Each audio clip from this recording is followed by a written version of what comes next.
Nobody knew how long she'd been lying there. The wind cut across the Mercer ranch like a sharpened knife, tossing dry grass against the fading sun. Dusk was swallowing the horizon, turning the hills jagged and black. Eli Mercer wiped his hands on his coat, pausing mid-step. They'd just finished the evening chores, horses fed, fences checked. Nothing seemed out of place. And then he heard it. A faint cry, panicked, almost swallowed by the wind.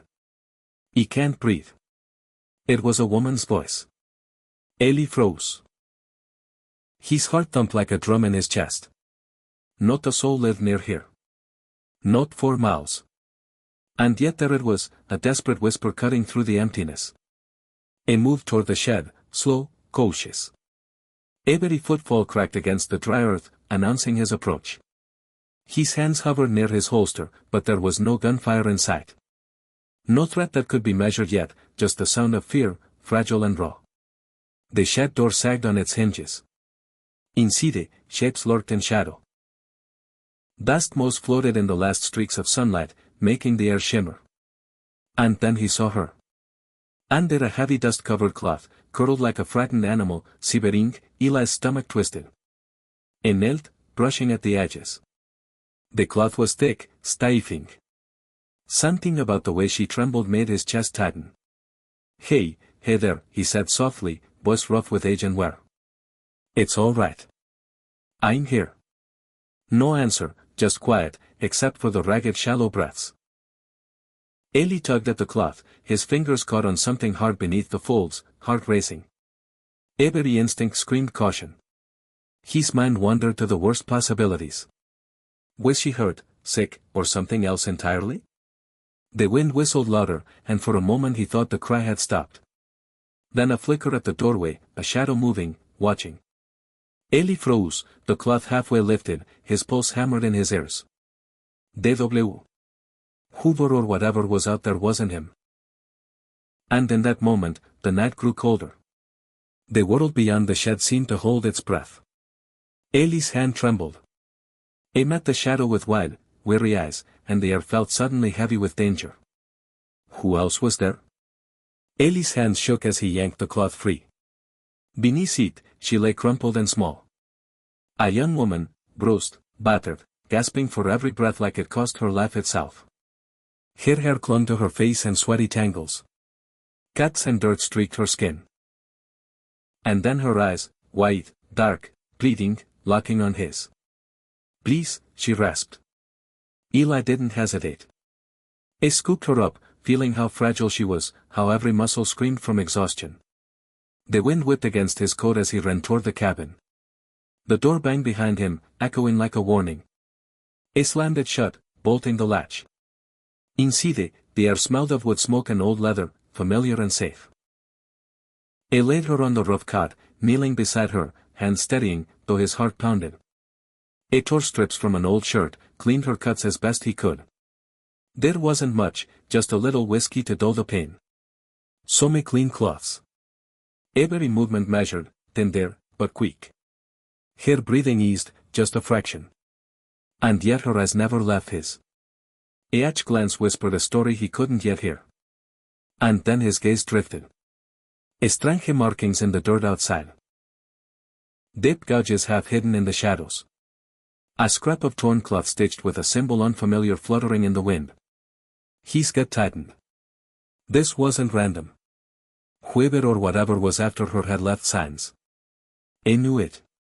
Eli sank back, rubbing his face. Memories clawed at him. Losses, faces gone, mistakes he couldn't undo. The weight of protecting someone new pressed down harder than any bullet ever could. Outside, the wind howled, carrying voices, hoof-beats, faint, distant, but growing. The kind of sounds that twist your stomach and freeze your blood. It could call for help. The town lay miles away, roads long and empty, but he didn't. No one would arrive in time. Not for her, not for the danger creeping closer. Eli clenched his jaw. His hands hovered over her, ready, protective, determined. And then a voice pierced the night. Her name clear, insistent from the darkness outside. Eli's pulse thudded. Whoever it was, they weren't coming for a friendly visit. And just like that, the thin veil of safety shattered. Night had fallen hard. The sky pressed down, black and endless. Stars hidden behind clouds. Ellie moved quietly, boarding up windows, bolting doors. Every nail he hammered felt like a heartbeat in the dark. He knew it wasn't just the wind howling outside. Someone or something was out there watching, waiting. She lay on the cot, pale, trembling. Every shallow breath a reminder of fragility. Ellie sat beside her, hand on hers. "Talk to me," he said softly. "Tell me what happened."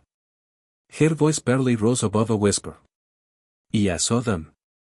They killed him. Important men.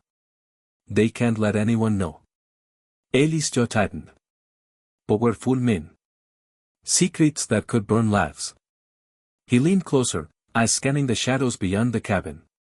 Footsteps, a branch snapping. Every sound made his pulse spike. "Why run to me?" he asked. "I didn't know where else to go," she admitted, voice cracking. You ran not like them." Eli studied her, trying to read the truth in her eyes.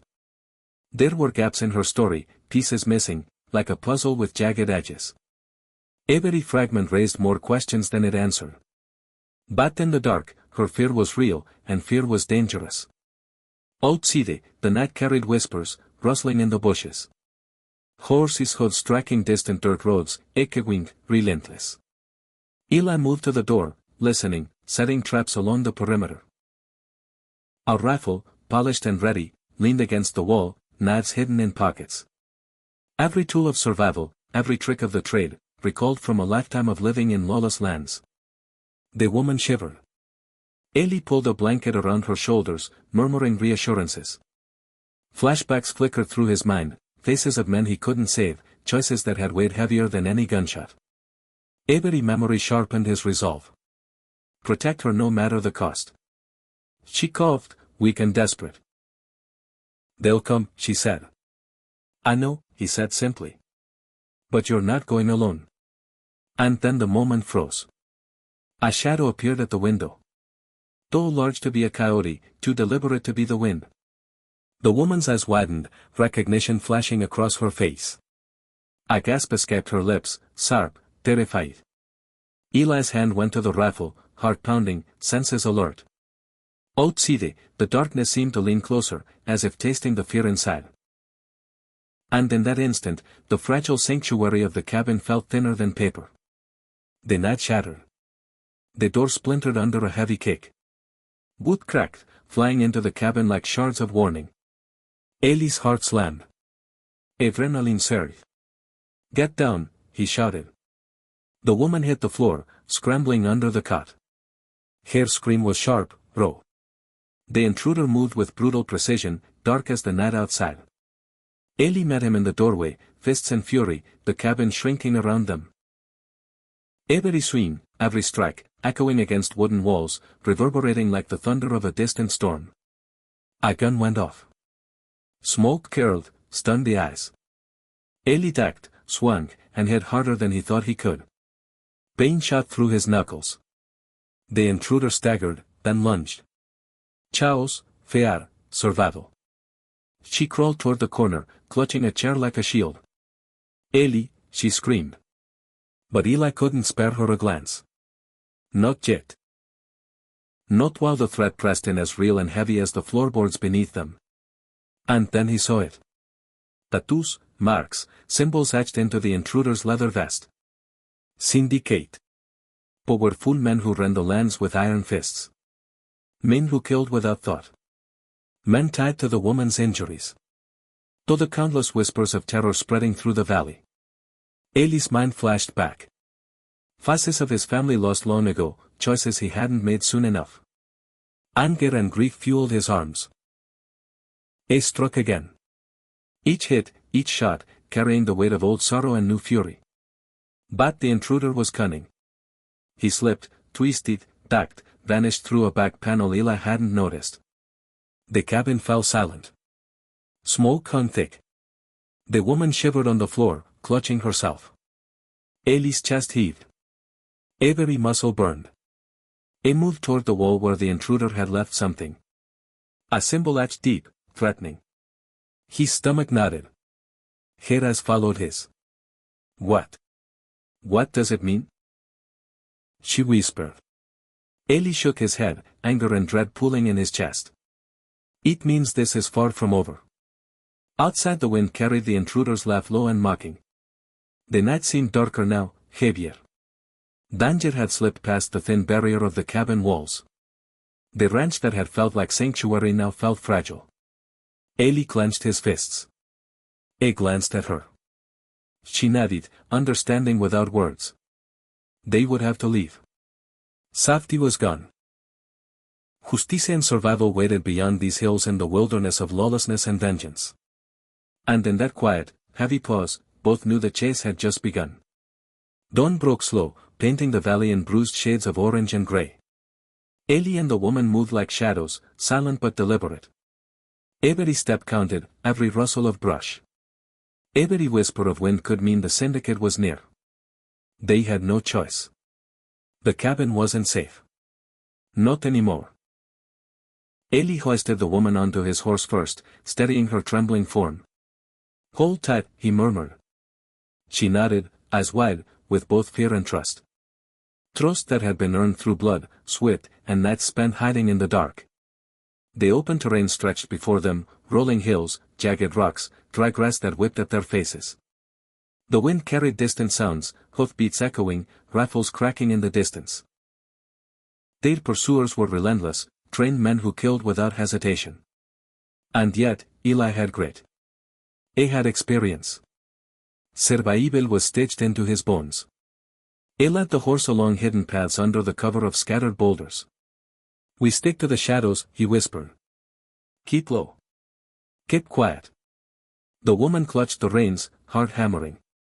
Every breath a mixture of terror and determination. Sand kicked up under their hooves, blinding at times. A twig snapped. Instinctively, Eli ducked behind a ridge. The woman followed. They crouched, hearts pounding. The sound of distant shouts faded. They stayed one step ahead for now. Hours passed, each moment a battle of wits and courage. And yet, in the cracks of fear, small bonds formed. She shared fragments of herself, memories, fleeting smiles, a soft laugh at the absurdity of their situation. Eli responded with quiet reassurances, gestures, a rough hand resting lightly on hers. Humanity persisted, even when brutality pressed close. Finally, the outskirts of town appeared. Dusty rooftops rising like broken teeth against the horizon. A local brave enough to heed rumors and whispers had alerted the law. Horses galloped in the distance. Sheriffs, deputies, justice finally moving to meet the chaos. Shots rang out again, but now the balance had shifted. Syndicate men fell back, confronted by uniformed law. Eli guided the woman through the final stretch, her legs trembling, her breaths ragged but alive. They paused at the top of a low hill, town sprawled below, safety within reach. She exhaled, tears streaking dust from her cheeks. We made it, she whispered. Eli's eyes swept the horizon, haunted and steady. He knew the road ahead wasn't free of scars. Memories lingered, losses endured, shadows waiting in the corners of the mind. But in this moment, survival, resilience, and a sliver of hope burned brighter than any darkness behind them. The wind carried the last whispers of danger away. They had faced the night, battled the ruthless, and survived. And though their journey continued beyond these hills, for now they could breathe. A new day dawned, jagged and golden, promising both freedom and the weight of what was endured. Thrown into Spanish.